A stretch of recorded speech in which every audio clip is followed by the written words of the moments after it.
La première classe de complexité sérieuse que nous allons étudier est la classe des langages réguliers.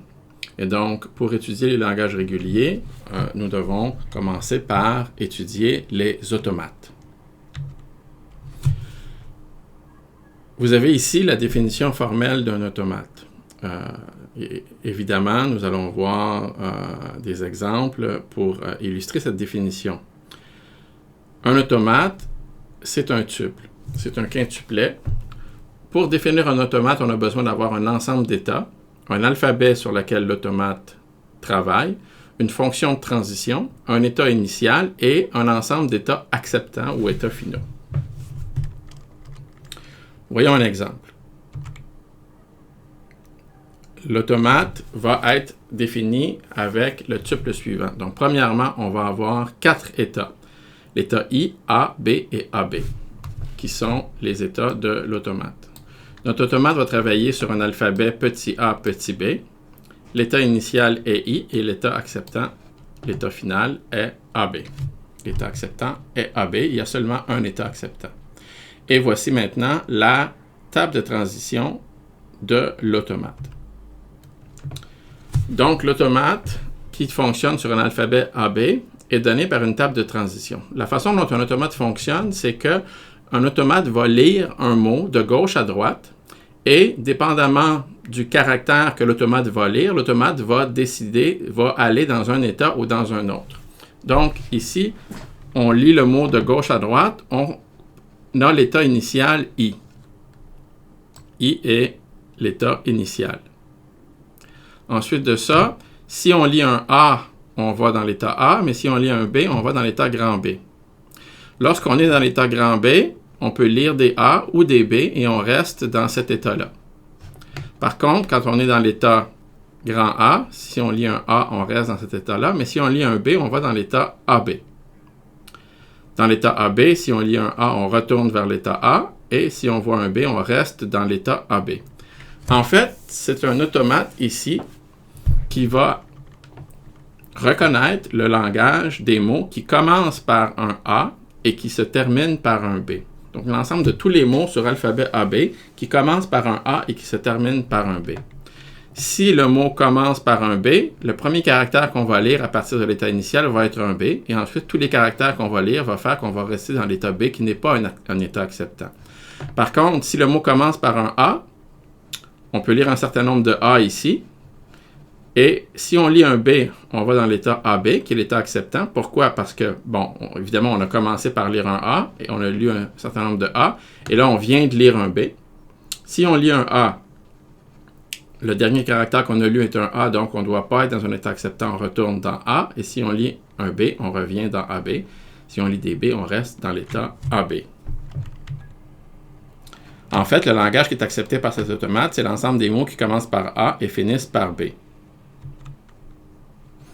Voyons par exemple qu'est-ce qui se passe lorsque l'automate lit le mot AB, AB. Et donc, on démarre dans l'état initial et on va lire un A. Quand on lit un A, on passe de l'état initial à A. Et donc, maintenant, il nous reste à lire BAB. Quand il nous reste à lire BAB, on a un B. On est dans l'état A. On est dans l'état A et on lit un B. Donc, on va dans l'état AB et il nous reste à lire AB. Quand il nous reste à lire AB, le premier caractère est un A. Quand on est dans l'état AB et qu'on lit un A, on va dans l'état A. Donc, il nous reste à lire un B et on est dans l'état A. Quand on est dans l'état A et qu'on lit un B, on s'en va dans l'état AB et il nous reste à lire rien. Quand il nous reste à lire rien, epsilon ici, on regarde dans quel état on est. Ici, AB est un état acceptant, donc l'automate va accepter le mot.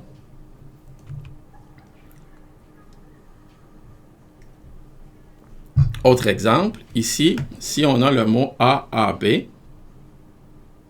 on démarre encore dans l'état initial, I.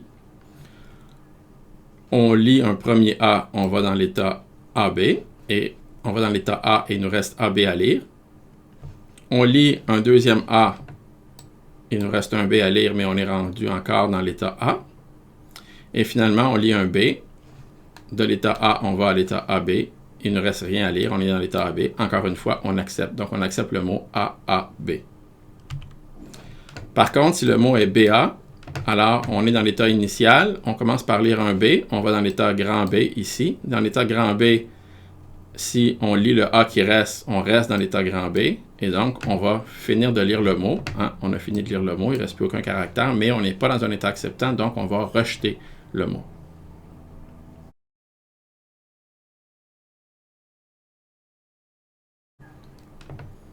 Alors, de façon un peu plus formelle, on va définir une configuration comme étant une paire mot-état. La configuration va nous donner exactement toute l'information dont on a besoin pour décrire l'état de l'automate, comment l'automate se trouve, où l'automate est rendu dans son travail, dans son calcul. C'est comme si on voulait faire une trace d'exécution, eh bien la configuration est tout ce qu'on a besoin. Si on a une configuration où le mot commence par A et qu'on a une transition qui dit que quand on est dans l'état Q, on lit un A, on s'en va dans l'état Q', eh bien, nous allons faire une transition. Le A a été lu et on est dans l'état Q'.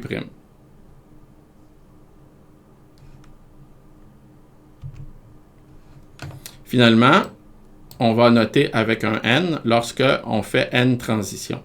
Et donc, si on a un préfixe X suivi du mot W, le préfixe X contient N caractères. Nous allons lire N caractères. On va se retrouver dans l'état Q'.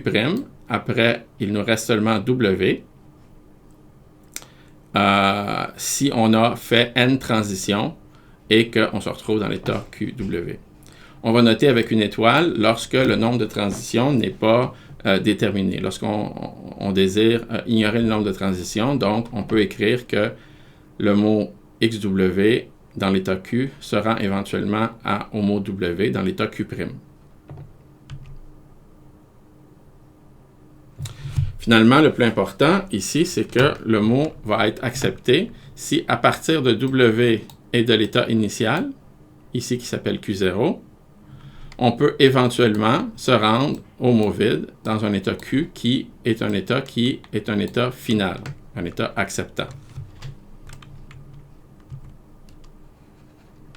Finalement, on peut définir quel est le langage reconnu par un automate. Eh bien, le langage qui est reconnu par un automate, c'est l'ensemble des mots W qui sont acceptés par l'automate.